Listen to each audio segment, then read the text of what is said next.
هزاره ها نقش مهمی در پاکستان داشتند. هزاره ها مدت‌های زیاد در پاکستان زندگی کردند و نقش تاثیرگذاری داشتند. در جریان جنگ 1965 با هند رئیس ارتش ما هزاره بود و 8 سال در این مقام باقی ماند. قهرمانان زیادی داریم که به جامعه هزاره تعلق دارند، به خصوص در نیروی هوایی ما. شربت علی چنگیزی یکی از این نمونه هاست. او تا حد ایر مارشال در نیروی هوایی پاکستان ارتقا پیدا کرد. متاسفانه در 25 سال گذشته حملات زیاد علیه هزاره ها صورت گرفته است. صدها نفر از هزاره ها کشته و شهید شدند، اما آنها همچنان مقاوم ماندند و وحدت خود را حفظ کردند.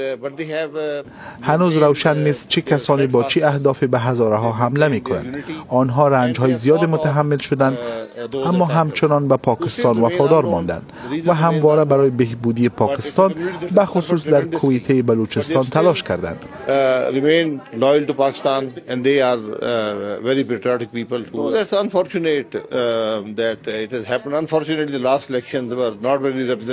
متاسفانه در انتخابات قبلی هزاره ها نمایندگان خود را از دست دادند.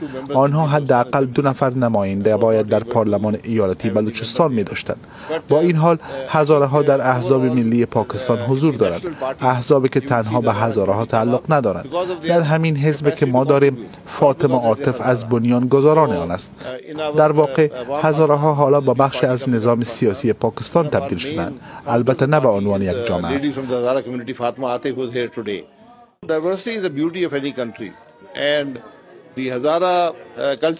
تنوع باعث زیبایی یک جامعه می شود. فرهنگ هزاره ها سهم عظیمی در ایجاد این تنوع فرهنگی در پاکستان دارد. این فرهنگ از سایر فرهنگ ها متفاوت و منحصر به فرد است.